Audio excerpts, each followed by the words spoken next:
막 사업을 시작하고 얼마 지나지 않았을 때 저랑 비슷한 나이의 남자가 아르바이트생으로 들어오게 되었죠.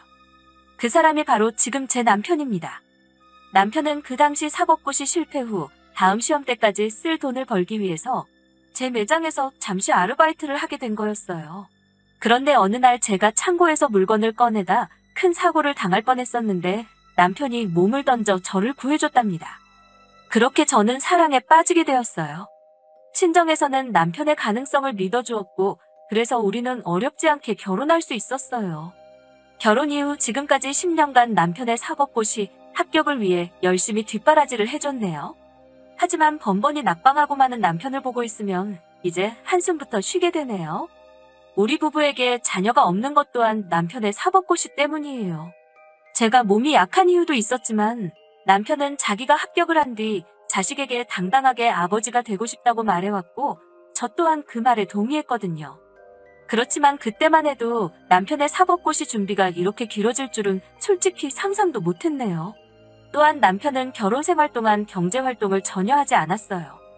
결혼 전부터 이미 친정으로부터 지원을 아낌없이 받아왔었고 제가 하던 사업도 날이 갈수록 잘 되어서 생활을 이어나가는데 문제는 없었지만 그래도 저도 한 번쯤은 남편이 벌어다주는 월급을 받아보고 싶었어요.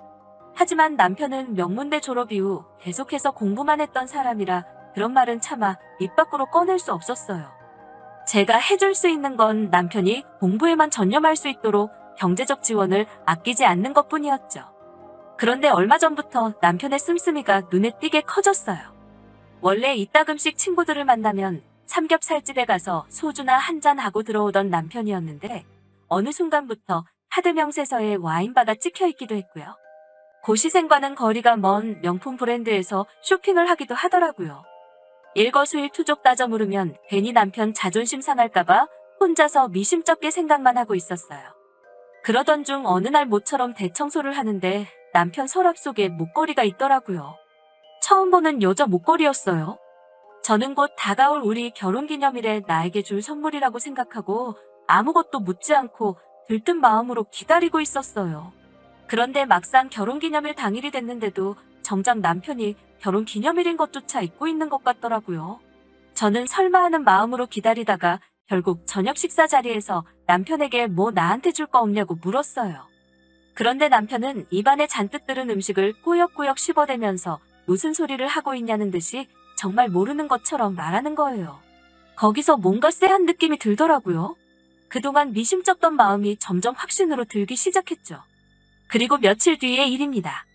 제 매장에서 일하던 여직원이 제가 남편 서랍 속에서 봤던 그 목걸이를 하고 있더군요. 저는 믿을 수 없었지만 그래도 혹시나 하는 마음에 일부러 여직원에게 제 집에서 뭘 좀 가져다 달라고 심부름을 시켰어요.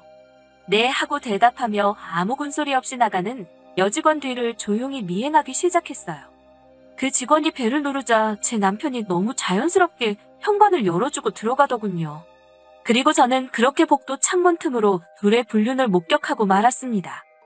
둘이 찰싹 달라붙어 있는 꼴이 아주 가관이더군요. 남편은 여직원에게 조금만 기다리면 자기가 위자료 잔뜩 받아서 이혼할 거라고 말하더군요. 저는 충격에 더 이상 그들의 대화를 듣고 있을 수가 없어서 자리를 피했어요. 그리고 복수를 결심했습니다. 저는 가장 먼저 남편의 신용카드를 다 정지시켜버렸어요.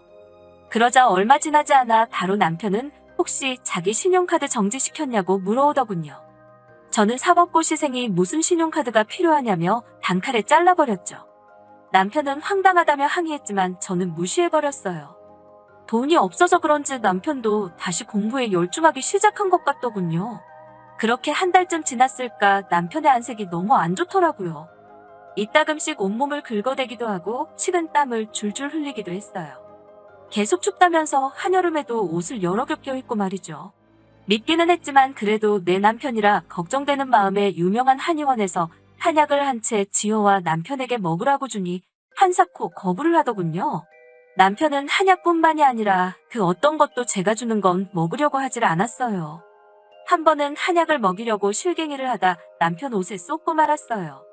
저는 미안한 마음에 옷을 빨아주겠다고 벗으라고 했는데 남편이 한사코 제 손길을 거부하더군요. 며칠 뒤 시어머니께서 남편에게 주라며 약밥을 지어오셨어요. 그런데 남편이 그 약밥을 한 입 먹고는 바로 쓰러져 버린 거예요. 저와 시어머니는 깜짝 놀라 남편을 바로 근처 병원으로 데리고 갔어요.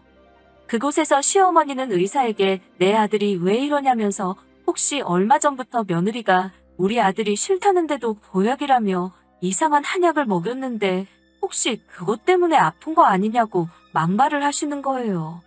마치 제가 남편에게 해코지라도 한 것 같다며 의심을 하시더군요. 그러자 의사 선생님이 이 증상은 그 약 때문은 아니라고 하시면서 뜻밖의 대답을 하시더군요. 바로 남편의 신장이 하나 없다는 거였어요. 저는 그 길로 그 상간녀 집에 쫓아갔습니다. 바로 그 여자 때문이라고 생각했거든요. 나오라고 문을 두들기자 상간녀는 도대체 무슨 일인지 모르겠다는 표정으로 순순히 현관을 열더군요. 저는 너가 내 남편 신장을 팔았냐고 따져 물었죠. 그러자 그 여자는 어이가 없다는 듯 그게 무슨 소리냐고 되묻더군요. 그래서 제가 네가 내 남편이랑 바람피는 거 다 알고 있다니까 원래 제 남편 뜯어먹는 재미로 만나고 있었는데 돈이 없다고 해서 헤어지자고 했다면서 그런데 갑자기 또 돈이 생겼다고 해서 다시 좀 만나다가 진짜 돈이 없다고 해서 지금은 정말 헤어진 상태라고 실토하더군요. 저는 남편이 입원한 병원으로 돌아와 남편의 핸드폰을 샅샅이 뒤지기 시작했습니다. 상간녀의 문자와 남편의 상황을 종합해보니 그 여자에게 정신이 팔린 남편은 어떻게든 돈을 구할 방법을 궁리했었던 것 같아요. 하지만 10년 가까이 자기 손으로 돈을 벌어본 적이 없으니 어디 가서 열심히 일해서 벌 생각은 못했던 거죠. 그러다 불법 장기 매매를 알게 되고 제가 출장을 간 사이에 신장적출 수술을 받았나 봐요. 문제는 제가 예상보다 일찍 돌아오는 바람에 제대로 치료를 받을 수 없었던 거예요. 그러자 비로소 그동안 남편이 보였던 이상한 모습들이 이해가 되기 시작했어요. 저에게 수술 자국을 감추기 위해 옷을 벗지 않으려 했고 옷을 여러 겹 겹쳐 입었고 혹시 모를 부작용 걱정 때문에 제가 주는 약도 일부러 먹지 않으려고 했던 거였어요. 남편은 그동안 상간녀가 원하는 명품백을 비롯해 선물들을 사주면서 그 관계를 유지하려고 했던 것 같아요. 그런데 제가 카드를 정지시키고 남편이 가지고 있던 돈이 다 떨어지자 상간녀가 남편에게 헤어지자고 했고 갑작스러운 이별 통보의 남편은 어떻게든 다시 그 여자와 만나기 위해서 저 몰래 신장까지 팔아쳐먹은 거예요. 그리고 결국엔 건강이 악화돼서 쓰러진 거고요. 이미 병원에 왔을 때는 남은 신장 하나마저 기능이 저하돼서 만성 신부전증 진단을 받은 거죠. 의사는 신장 투석이나 이식밖에는 방법이 없다고 통보하더군요. 그 사실을 남편에게 알리니 갑자기 남편은 저에게 소원이 발휘되게 빌면서 사정을 하더라고요. 자기가 정말 사랑하는 건 사실 나 하나였다면서 제발 자기 좀 구해달라고 하는 거예요. 예전에 저라면 신장 하나 줬을 수도 있겠죠. 내가 믿고 사랑하는 남자의 성공을 위해 10년 동안 군소리 없이 뒷바라지 해온 저이니깐요. 그렇지만 더는 그렇게 바보같이 희생하고 싶지 않았어요.